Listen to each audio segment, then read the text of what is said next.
விழுப்புரம், திருவண்ணாமலை, தருமபுரி, கிருஷ்ணகிரி ஆகிய மாவட்டங்களில் அண்மையில் அடித்த புயல் பெரும் பாதிப்பை ஏற்படுத்தியுள்ளதை நாம் அறிவோம். 16 பேர் உயிரிழந்திருக்கிறார்கள். இந்த நிலையில் தமிழ்நாடு அரசு இந்திய ஒன்றிய அரசிடம் 2475 கோடி நிவாரணம் கோரி மனு அளித்தது, வலியுறுத்தியது. ஆனால் இந்திய ஒன்றிய அரசு வழக்கம் போல தமிழ்நாட்டு மக்களை வஞ்சித்துள்ளது.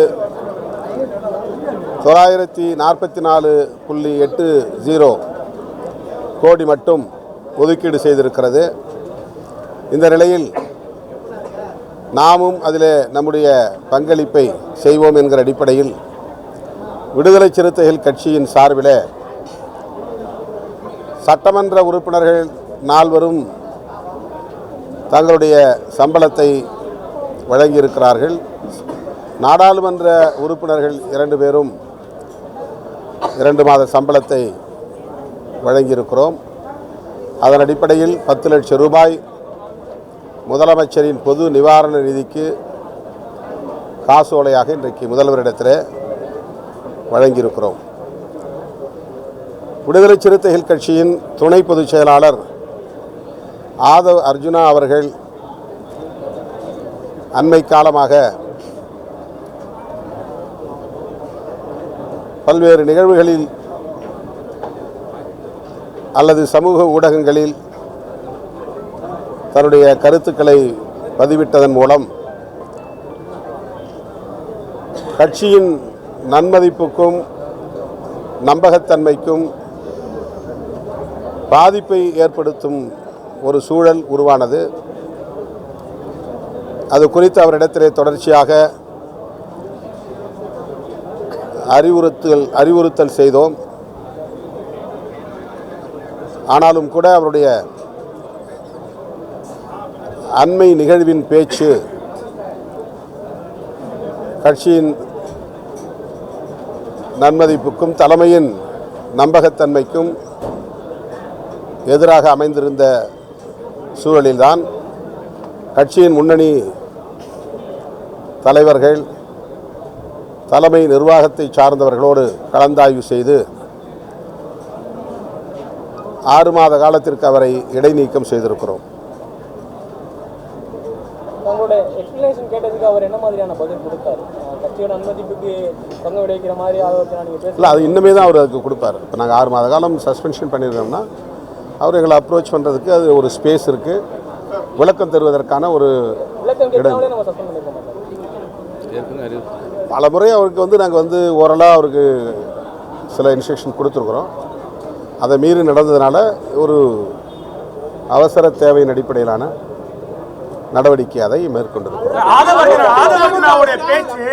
ஆதவர்ஜனாவுடைய தொடர்ந்த சர்ச்சையான பேச்சு திமுக விசிக கூட்டணியில ஏதாவது நெருக்கடி ஏற்பட்டுச்சா? திமுக தரப்புல இருந்து ஏதாவது உங்களுக்கு நெருக்கடி கொடுக்கப்பட்டதா அவருடைய இந்த மாதிரி தொடர் பேச்சுகள்? திமுக தரப்பிலிருந்து எந்த அழுத்தமும் நெருக்கடியும் எமக்கு இல்லை. அதை பற்றி அவர்கள் யாரும் பேசவும் இல்லை. விஜய் அவர்கள் பங்கேற்கிற நிகழ்ச்சியில் நான் பங்கேற்க இயலாது என்று எடுத்த முடிவு சுதந்திரமான முடிவு. விடுதலை சிறுத்தைகள் கட்சிக்கும் தமிழக வெற்றி கழகத்திற்கும் எந்த மோதலும் இல்லை. விஜய் அவர்களோடு எங்களுக்கு எந்த சர்ச்சையோ சிக்கலோ ஏற்பட்டதில்லை. ஆனால் அவரோடு நாங்கள் ஒரே மேடையில் ஒரு நிகழ்விலே பங்கேற்கிற போது எங்களுடைய கொள்கை பகைவர்கள், எமது வளர்ச்சியை விரும்பாதவர்கள், எங்களை வீழ்த்த வேண்டும் என்று கருதக்கூடியவர்கள் அதை ஒரு வாய்ப்பாக பயன்படுத்தி எங்களுக்கு எதிராக கதை கட்டுவதற்கு, திரிபுவாதம் செய்வதற்கு ஏராளமான வாய்ப்புகள் இருக்கிறது என்பதை நாங்கள் முன்னுணர்ந்து எங்கள் நலனை கருத்தில் கொண்டு நாங்கள் எடுத்த முடிவு, அவ்வளவுதான். அதை விகடன் பதிப்பகத்தாருக்கு மிகவும் தொடக்க நிலையிலேயே நாங்கள் சுட்டி காட்டிவிட்டோம். எங்களுக்கு எந்த வருத்தமும் இல்லை. அவரோடு நிற்பதை நாங்கள் வேறு எந்த கோணத்திலும் தவறாக அணுகவில்லை. எனவே நீங்கள் அவரை வைத்தே புத்தகத்தை வெளியிடலாம் என்பதை முன்கூட்டியே நாங்கள் அறிவித்து விட்டோம். ஆனால் அதை தொடர்ந்து ஒரு சர்ச்சையாக பேசுபடும் பொருளாக சிலர் திட்டமிட்டு மாற்றினார்கள். அதை அடுத்து அந்த நிகழ்விலே நடந்த நூல் வெளியீட்டு விழாவிலே பங்கேற்ற ஆதவ் அர்ஜுனா அவர்களும் கூட அந்த விழாவிலே பங்கேற்பதற்கு முன்பு என்னிடத்தில் பேசினார். அந்த நூலை உருவாக்கியதில் உங்களுக்கு பங்கு இருக்கிறது, ஆகவே நீங்கள் அந்த விழாவை தவிர்க்க வேண்டும் என்று நான் சொல்ல மாட்டேன். அப்படி உங்களை கட்டுப்படுத்துவது ஜனநாயகம் இல்லை. ஆகவே நீங்கள் சுதந்திரமாக அந்த நிகழ்விலே பங்கேற்கலாம், எனக்கு எந்த நெருடலும் இல்லை என்பதை அவருக்கும் நான் சொன்னேன். ஆனால் அதே வேளையில் அரசியல் எதுவும் பேச வேண்டாம், புரட்சியாளர் அம்பேத்கர் அவர்களை பற்றி பேசுங்கள் அல்லது அந்த நூல் உருவாக்கத்தின் பின்னணியை பேசுங்கள் என்று அவரிடத்தில் நான் ஒரு கட்சியை சார்ந்த முக்கிய பொறுப்பாளர் என்கிற முறையில் சில வழிகாட்டுதல்களை தந்தேன். அதையும் மீறி அவர் பேசிய பேச்சு பல்வேறு சர்ச்சைகளுக்கு இடம் கொடுத்தது. விடுதலை சிறுத்தைகளின் மீதான நம்பகத்தன்மையை நொறுக்கும் அளவுக்கு அது அமைந்துவிட்டது. ஆகவே உடனடியாக நடவடிக்கை எடுக்க வேண்டிய ஒரு தேவை எழுந்ததன் அடிப்படையில் பொதுச் செயலாளர்கள் உள்ளிட்ட முன்னணி தோழர்களோடு கலந்து பேசி முழுமையாக அனைவரின் ஒப்புதலோடும் கட்சியின் எதிர்காலத்தை கருத்தில் கொண்டு இந்த முடிவை நாங்கள் மேற்கொண்டிருக்கிறோம்.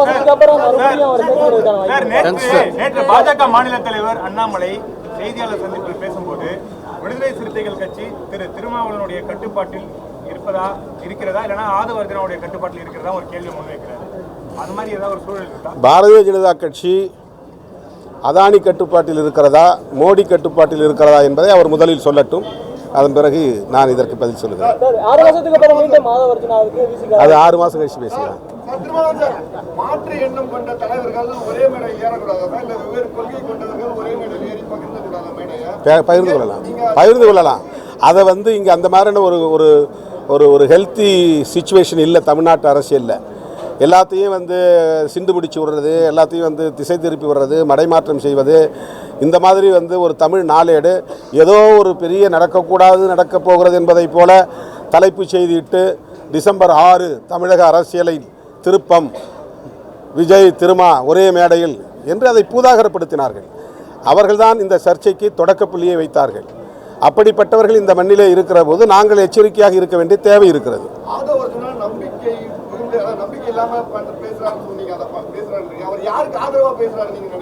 இல்லை, அவர் அவருடைய பேச்சு என் மீதான நம்பகத்தன்மையை கேள்விக்குள்ளாக்குறது சொன்னார். அவர் நம்பிக்கை இல்லாமல் பேசுகிறான்னு சொல்லலை.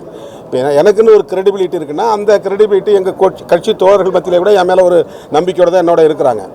இப்போ அவர் தலைமையை மீறி பேசுகிறாரா, அப்போ தலைவர் அவருக்கு ஏன் நடவடிக்கை எடுக்க தயங்குறாரு அப்படிங்கிற ஒரு எண்ணம் உருவாகுது இல்லையா? இந்த மாதிரியான நம்பகத்தன்மைக்கு ஒரு பாதிப்பை ஏற்படுத்தக்கூடிய வகையில் அது அமைந்திருக்கிறது என்பதைத்தான் நான் சுட்டி காட்டுகிறேன். இல்லை, இதை பற்றி எதுவும் பேசலை. அவர்கிட்ட செக்கை கொடுத்தோம்.